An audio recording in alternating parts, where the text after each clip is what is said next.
আমরা যারা চ্যানেল নিয়ে কাজ করতেছি আমরা অনেক সময় অনেক ধরনের ভুল করে থাকি।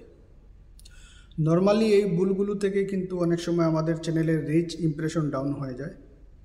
তার মধ্যে গুরুত্বপূর্ণ একটা বিষয় হলো কি ভিডিও ডিলিট করে দেওয়া।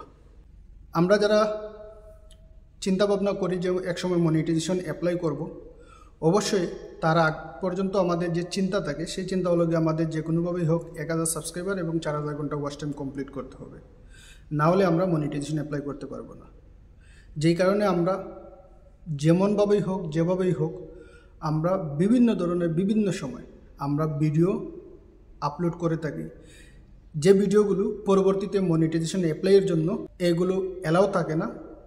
ওই সময় কি করি, আমরা ওই ভিডিওগুলো ডিলিট করে দেই, যেই কারণে আমাদের চ্যানেলের রিচ ইমপ্রেশন ডাউন হয়ে যায় এবং একটা সময় আমাদের চ্যানেলে ভিউজ আসা বন্ধ হয়ে যায়। Hello guys, welcome back to my another new video. আশা করি সবাই ভালো আছেন। আবারও নতুন একটা ভিডিও নিয়ে আপনাদের মধ্যে হাজির হয়ে গেলাম। বরাবরের মতো আজকের ভিডিও সম্পূর্ণ জুড়ে থাকবেন, দেখবেন, শুনবেন।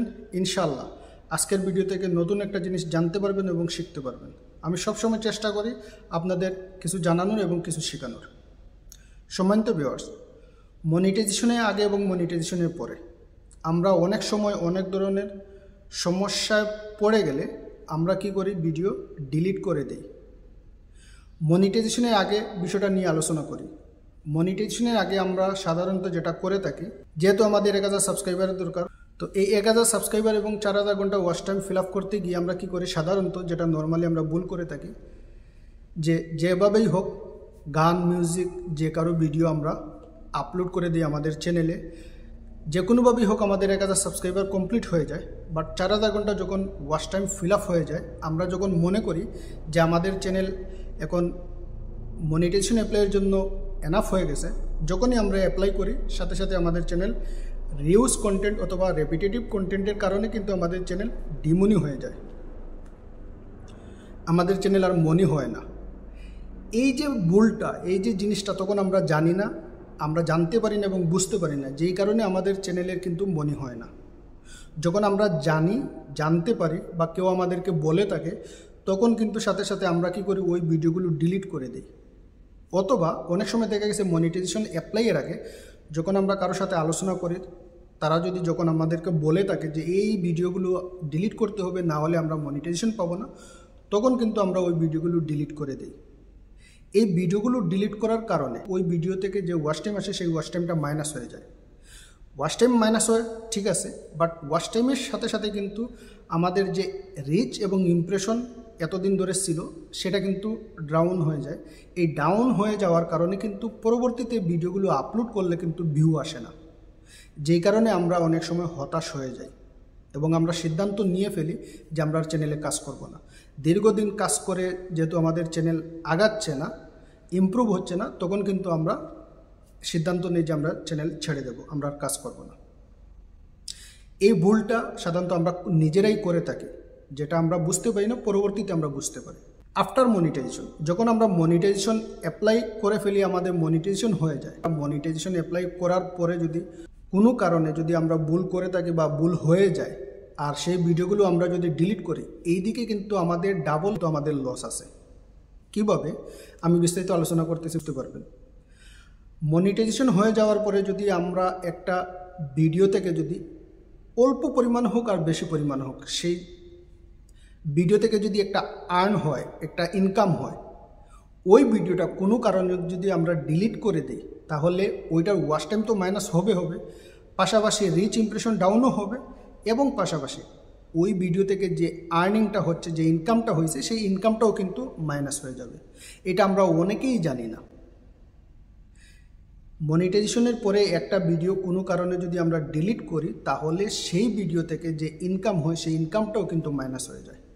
আমরা সবসময় চেষ্টা করব জেনে শুনে বুঝে এবং সঠিক রাস্তায় সঠিকভাবে আমরা যেন চ্যানেলে কাজ করি, যাতে পরবর্তীতে আমাদের চ্যানেলের ভিডিওগুলো যেন আমরা ডিলিট না করি। তাতে কি হবে, কন্টিনিউ ধারাবাহিকভাবে যখন আমরা কাজ করে যাব, আমাদের রিচ ইমপ্রেশন এগুলো যখন বরাবর থাকবে, আপ থাকবে, ডাউন হবে না, তখন কিন্তু ধীরে ধীরে আমাদের চ্যানেলের পরবর্তী যে ভিডিওগুলো আমরা আপলোড করব সেই ভিডিওগুলো কিন্তু ধীরে ধীরে রিচ ইমপ্রেশন পাবে ভিউ বাড়বে, অবশ্যই একটা সময় ভিডিওগুলো ভাইরাল হবে। এর মধ্যে আরেকটা কথা হলো, আমরা শুরুতে যে কোনো ধরনের যে কোনোভাবে যদি আমরা ভিডিও আপলোড করে থাকি, একটা সময় যখন আমাদের সেট আপ হয়ে যাবে, চ্যানেল বড় হয়ে যাবে, আমাদের ভালো একটা ইমপ্রুভ হবে, তখন আমাদের বিগত দিনের আগের যে ভিডিওগুলো দেখে আমরা অনেক সময় কিন্তু লজ্জাবোধ করি বা আমাদের অনেক সময় কিন্তু গিল্টি ফিল হয় যে আমি ওই রকম ভিডিও বানিয়েছিলাম আর এখন আমার ভিডিওর কোয়ালিটি ভিডিও কিভাবে হয়েছে। তাতে কি হবে, ভিডিও ডিলিট করার প্রয়োজন নাই। ওই রকম যদি কোনো ভিডিও থেকে তাকে ভিডিও ডিলিট করবেন না, প্রাইভেট করে রেখে দেবেন, তারপরে ভিডিও ডিলিট করবেন না। Copyright strike, community guideline strike এইগুলো যদি আসে, এগুলোর কারণে যদি কখনো ভিডিও ডিলিট করতে হয়, ডিলিট করার প্রয়োজন নেই। কমিউনিটি গাইডলাইন যদি আসে, কমিউনিটি গাইডলাইন আসলে কিন্তু 7 দিন পরে অটোমেটিকলি ইউটিউবে ভিডিও ডিলিট করে দেবে, আপনাকে ডিলিট করতে হবে না। স্ট্রাইক, আমি আমার চ্যানেলে ঠিকঠাকভাবে যদি কাজ করি তাহলে কখনো স্ট্রাইক আসবে না। আমি স্ট্রাইক আসার মতো কেন কাজ করব? যেই কারণে আমি অনুরোধ করতেছি প্রত্যেককে, যে বা যারা আমার ভিডিও দেখতেছেন এবং শুনতেছেন, দয়া করে আপনারা এমন কোনো ধরনের ভিডিও আপলোড করবেন না যাতে কমিউনিটি গাইডলাইন আসে অথবা কপিরাইট স্ট্রাইক আসে, পরবর্তীতে চ্যানেলে প্রবলেম হয়, চ্যানেল উড়ে যায়।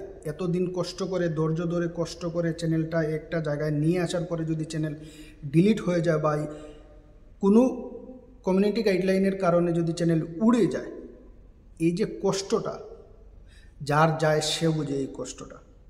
সো ঠিকঠাকভাবে ধৈর্য ধরে সঠিকভাবে কাজ করার চেষ্টা করেন, ইনশাল্লাহ দেখবেন একটা সময় ঠিকই কিন্তু ইউটিউব বুস্ট করবে এবং ভালো একটা পজিশনে চ্যানেল যাবে। আশা করি আজকের এই ছোট্ট আলোচনা থেকে আপনারা এই জিনিসটা জানতে পারছেন যে মনিটাইজেশনের পরে এবং মনিটাইজেশনের আগে যদি আমরা এই একটা ভুল না করি, আমরা ভিডিও যদি ডিলিট না করি, তাহলে অবশ্যই আমাদের চ্যানেলের রিচ ইমপ্রেশন আপ থাকবে এবং একটা সময় প্রত্যেকটা ভিডিওই কিন্তু বুস্ট হবে এবং ভাইরাল হবে। আরেকটা জিনিস আমি পাশাপাশি যেটা বলতে চাই যে আগে কিন্তু ফিচার ছিল না, ইউটিউবে প্রতিনিয়ত কিন্তু কোনো না কোনো আপডেট আসতেছে, ভালো মন্দ সব মিলিয়ে কিন্তু প্রতিনিয়ত আপগ্রেড আসতেছে। তো আগে কিন্তু এই ফিচারটা ছিল না যে কপিরাইট যদি আসে কোনো ভিডিওতে, যদি মিউজিকের কারণে বা গানের কারণে যদি কপিরাইট আসে, ওই মিউজিক বা গান ভিডিও ছেড়ে শুধু মিউজিক বা গান রিমুভ করা যেত না। বাট এখন বর্তমানে এই আপডেটটা আসছে যে আমার একটা ভিডিও আমি আপলোড করছি, ওই ভিডিওতে আমি মিউজিক বা গান দিছি, সেই মিউজিক বা গানের কারণে কপিরাইট আসছে, আমি শুধু ওই মিউজিক বা গানটা তুলে দেব, আমার ভিডিওর জায়গায় থাকবে, আমার ওয়াচ টাইম, ডলার মাইন সব কিছু ঠিক থাকবে, জাস্ট আমি মিউজিক বা গানটা আমি রিমুভ করে দিতে পারবো। এই অপশনটা আগে ছিল না, কিন্তু বর্তমানে এই অপশনটা আসছে মিউজিক ইরেজ নামে বা ইরেজ মিউজিক নামে। আপনারা যখন কপিরাইট তুলতে যাবেন সর্বপ্রথম অপশনটা পেয়ে যাবেন। তারপরও যত সুযোগ সুবিধা থাকুক, তারপরও আমি বলবো যে আমরা প্রত্যেকেই যেন ঠিকঠাকভাবে কাজ করি, সঠিক ওয়েতে কাজ করি, ধৈর্য ধরে কাজ করি, একটা সময় কিন্তু আমাদের চ্যানেল ভালো একটা পজিশনে যাবে। ভালো থাকবেন, সুস্থ থাকবেন, দেখা হবে আবার নতুন কোনো ভিডিও নিয়ে। আল্লাহ হাফেজ।